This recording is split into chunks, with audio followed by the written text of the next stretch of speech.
हरे कृष्णा। परम पवित्र पौष मास बस अब समाप्त होने वाला है और हमारे इसी पौष मास कथा श्रृंखला में आप सबका स्वागत है।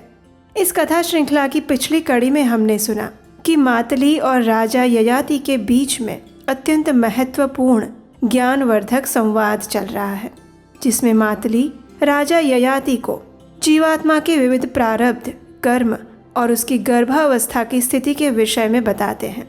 तो चलिए आज की हमारी इसी कथा श्रृंखला को आगे बढ़ाते हैं और श्रवण करते हैं आज के अध्याय का। आज की कथा आरंभ करते हैं। देवराज इंद्र के सारथी मातली ने कहा, हे राजन, प्रारब्ध कर्म का क्षय होने पर जो जीवों का भिन्न भिन्न देहों से वियोग होता है उसी को मरण कहा गया है। वास्तव में जीव का नाश नहीं होता। मृत्यु के समय जब शरीर के मर्म स्थानों का उच्छेद होने लगता है और जीवात्मा के ऊपर महान मोह छा जाता है, उस समय को उसको जो दुख होता है उसकी कहीं भी तुलना नहीं है। वो अत्यंत दुखी होकर अपने परिवारजनों को पुकारता हुआ बारंबार विलाप करता है। जिस प्रकार सांप मेंढक को निगल जाता है, उसी प्रकार वो सारे संसार को निगलने वाली मृत्यु का ग्रास बन जाता है। भाई बंधुओं से उसका साथ छूट जाता है। प्रियजन उसे घेर कर बैठे रहते हैं। वो गर्म गर्म लंबी सांसें खींचता है। उसका मुंह सूखने लगता है। बार बार उसे मूर्छा आने लगती है। अचेत अवस्था में वो जोर जोर से इधर उधर हाथ पैर मारता रहता है। स्वयं के ऊपर उसका कोई नियंत्रण नहीं रहता। लज्जा छूट जाती है। वह मल मूत्र में सना रहता है। उसके कंठ, ओठ, तालु सूखने लगते हैं। बारंबार पानी मांगता है। कभी धन के विषय में चिंता करने लगता है तो कभी परिवार वालों के विषय में। यमदूत उसे कालपाश में फिर बांध कर घसीट कर ले जाते हैं। उसके कंठ में घर घर आवाज होने लगती है। इस प्रकार दूतों को देखते देखते उसकी मृत्यु हो जाती है। जीव एक देह से दूसरी देह में चला जाता है। हे राजन, इस संसार का संपूर्ण जीवन ही अत्यंत कष्टप्रद है। पहले तो मनुष्य धन को उत्पन्न करने में कष्ट भोगता है, उसके बाद उत्पन्न किए हुए उस धन की रखवाली करने में क्लेश उठाना पड़ता है। उसके बाद अगर वो कहीं नष्ट हो जाए तो दुख, और खर्च हो जाए तो भी दुख। भला धन में सुख है ही कहाँ। जिस प्रकार देहधारी प्राणियों को सदैव मृत्यु से भय लगता है, उसी प्रकार धनवानों को चोर, पानी, आग, कुटुंबियों और राजा से भी हमेशा डरना पड़ता है। संपत्ति में धन सबको मोहित करता है, उन्मत्त बना देता है और विपत्ति में संताप कराता है। फिर धन को सुखदायक कैसे कह सकते हैं। हेमंत और शिशिर में जाड़े का कष्ट भोगना पड़ता है। गर्मी में दुस्सह्य ताप से संतप्त होना पड़ता है और वर्षा काल में अतिवृष्टि या फिर अल्पवृष्टि से दुखी रहना पड़ता है। इस प्रकार विचार करने पर काल में भी सुख कहाँ है। और यही अवस्था परिवारजनों की भी है। पहले तो विवाह के अंदर विस्तार पूर्वक खर्च हो जाए तो दुख होता है। उसके बाद जब पत्नी गर्भ धारण करती है तो उसे उसका भार ढोने में भी कष्ट का अनुभव होता है। प्रसव काल में अत्यंत पीड़ा भोगनी पड़ती है और उसके बाद संतान होने पर उसके मल मूत्र उठाने में क्लेश होता है। कन्या के विवाह का समय आ रहा है, उसके लिए कैसा वर मिलेगा, इत्यादि चिंताओं के भार से दबे हुए कुटुंबीजनों को कैसे सुख मिल सकता है। राज्य में भी कोई सुख नहीं है। सदैव संधि और विग्रह की चिंता लगी रहती है। जहाँ पुत्र से भी भय प्राप्त होता है, वहाँ सुख कैसा। कोई भी राजा राज्य छोड़कर वन में प्रवेश किए बिना इस भूतल पर विख्यात नहीं हो सका है। जो सारे सुखों का त्याग कर देता है वही निर्भय होता है। हे राजन, पहनने के लिए 2 वस्त्र हो और भोजन के लिए सेर भर अनाज, बस इतने में ही सुख है।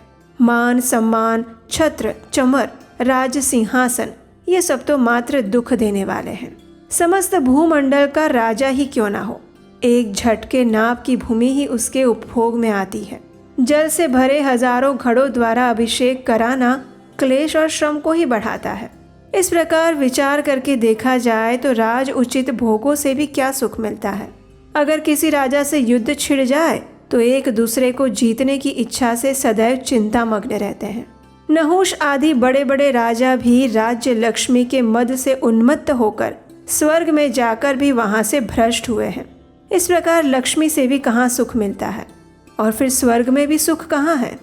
देवताओं में भी एक देवता की संपत्ति दूसरे की अपेक्षा अगर बढ़ जाए तो वे अपने से ऊपर की श्रेणी वाले को बढ़े हुए वैभव को देखकर जलते हैं। मनुष्य तो स्वर्ग में जाकर अपना मूल गंवाते हुए ही पुण्य फल का उपभोग करते हैं। जिस प्रकार जड़ कट जाने पर वृक्ष विवश होकर धरती पर गिर जाता है, उसी प्रकार पुण्य क्षीण होने पर मनुष्य भी स्वर्ग से नीचे गिर जाता है। स्वर्ग से लौटने पर शरीरधारियों को मन, वाणी और शरीर से किए हुए अनेक प्रकार के भयंकर पाप फिर से भोगने पड़ते हैं। उस समय नरक की आग में उन्हें बड़े भारी कष्ट और दुख का सामना करना पड़ता है। जो जीव स्थावर योनि में है, उन्हें भी हर प्रकार के दुख प्राप्त होते हैं। कभी उन्हें कुल्हाड़ी के तीव्र प्रहार से काटा जाता है तो कभी उनकी छाल काटी जाती है। कभी उनकी डालियों, पत्तों और फलों को गिराया जाता है तो कभी प्रचंड आंधी से अपने आप वे उखड़कर गिर जाते हैं। पशु योनि में पड़े हुए जीवों की कसाईयों द्वारा हत्या होती है। उन्हें डंडों से पीटा जाता है, नाक छेद कर त्रास दिए जाते हैं, चाबुकों से मारा जाता है, बेड़ियों से अथवा अंकुश के द्वारा उनके शरीर को बंधन में डाला जाता है, अपने समूहों से उन्हें अलग किया जाता है। इस प्रकार पशुओं के शरीर में भी अनेक प्रकार के दुख हैं। हे राजन, देवताओं से लेकर संपूर्ण चराचर जगत पूर्वोक्त दुखों से ग्रस्त है। इसीलिए विद्वान पुरुष को सब का त्याग कर देना चाहिए। मातली की ये बात सुनकर राजा ययाति ने कहा, हे मातले, मर्त्य लोक के मानव बड़े भयानक पाप करते हैं। उन्हें उन कर्मों का क्या फल मिलता है, कृपया ये बताओ। तब मातली ने कहा, हे राजन, जो लोग वेदों की निंदा और वेदोक्त सदाचार की भर्त्सना करते हैं, जो अपने कुल के आचार का त्याग करके दूसरों का आचार ग्रहण करते हैं, जो साधुओं को पीड़ा देते हैं, वे सभी पापी मनुष्य हैं। इन दुष्कर्मों को पातक का नाम दिया गया है। जो माता पिता की निंदा करते हैं, बहन को मारते हैं या उसकी भर्त्सना करते हैं, उनका ये कार्य पातक है।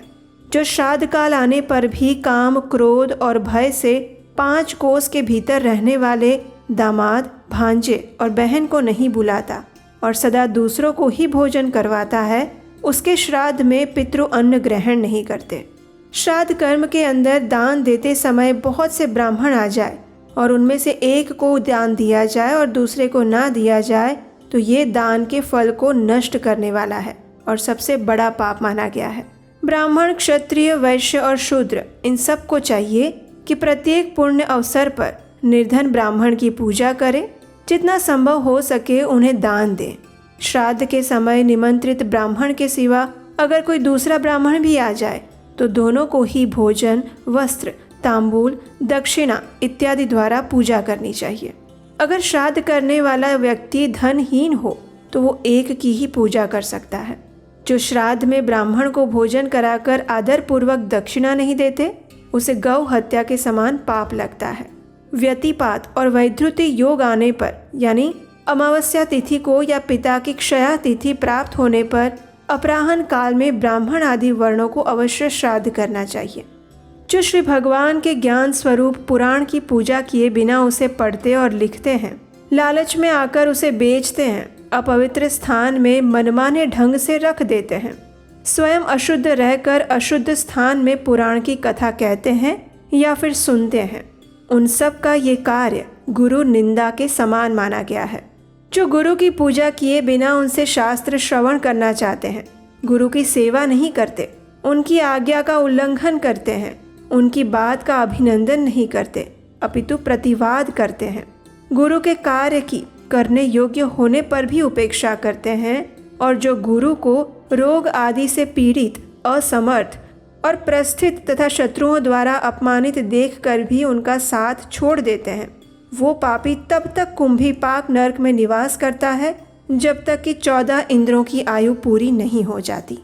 ब्राह्मण की हत्या करने वाला, सुवर्ण चुराने वाला, शराबी, गुरु की शैया पर सोने वाला और इनका सहयोगी, ये 5 प्रकार के मनुष्य महापातकी माने गए हैं। जिनका शरीर भूख और प्यास से पीड़ित हैं, जो अन्न खाना चाहते हैं, उनके कार्य में विघ्न खड़ा करने वाला मनुष्य भी ब्राह्मण घाती हैं। जो चुगलीखोर हैं, सभी लोगों के अंदर दोष ढूंढने में तत्पर रहते हैं, सबको उद्वेग में डालने वाले और क्रूर हैं, जो देवताओं, ब्राह्मणों और गौओं के निमित्त पहले दी हुई भूमि को हर लेता है, उसे ब्रह्मघाती कहते हैं।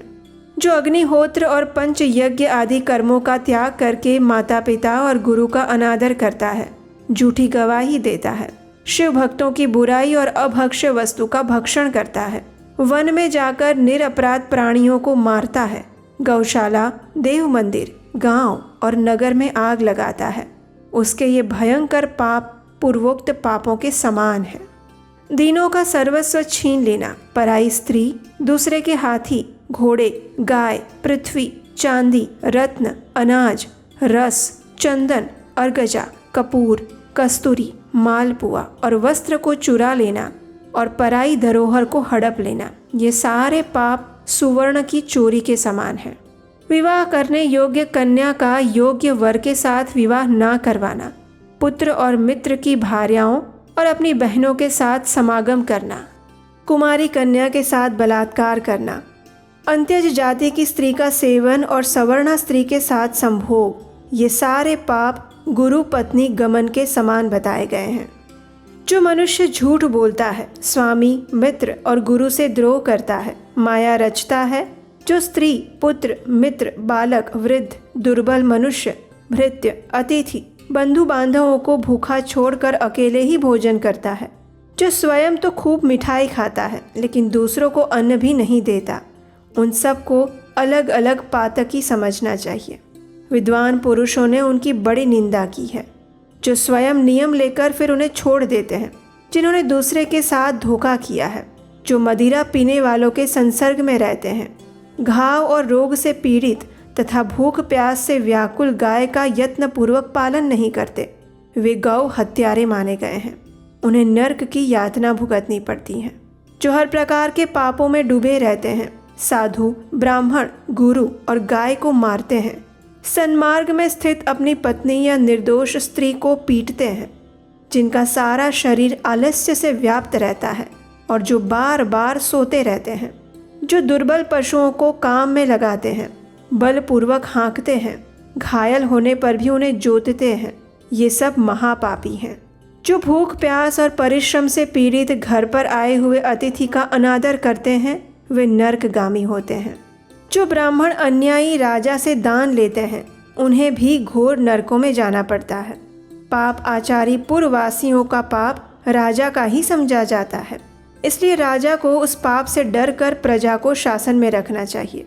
विनय और सदाचार से युक्त मनुष्य अगर भूल से मलिन आचार में लिप्त हो जाए तो उनके लिए गुरु ही शासक माने गए हैं।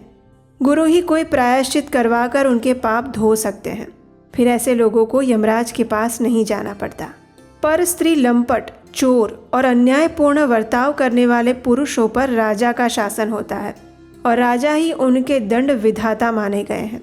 लेकिन जो पाप छिपकर किए जाते हैं, उनके लिए धर्मराज ही दंड का निर्णय करते हैं। इसलिए अपने किए हुए पापों के लिए प्रायश्चित करना चाहिए, अन्यथा वे करोड़ों कल्पों में भी नष्ट नहीं होते। हे राजन, इस प्रकार संक्षेप में मैंने आपको पापों के भेद बताए हैं। अब आप क्या सुनना चाहते हैं? तब राजा ययाति ने कहा, हे मातले, अधर्म के सारे फलों का वर्णन तो मैंने सुन लिया, अब मुझे धर्म का फल बताओ। और इस प्रकार राजा के पूछने पर मातली धर्म के विषय में बताते हैं, और वो क्या है वो हम सुनेंगे हमारी आने वाली इसी पौष मास कथा श्रृंखला की अगली कड़ी में। अगर आप भी हमारे इस वैदिक ज्ञान के प्रमाणभूत प्रचार कार्य में सहायता करना चाहते हैं तो स्क्रीन पर दिए गए नंबर पर अपना आर्थिक योगदान भेज सकते हैं। और अगर आज की कथा अच्छी लगी है तो उसे लाइक, शेयर और सब्सक्राइब कीजिए। हम आपसे मिलेंगे बहुत जल्द एक नई कथा के साथ, कल प्रातःकाल। हरे कृष्णा।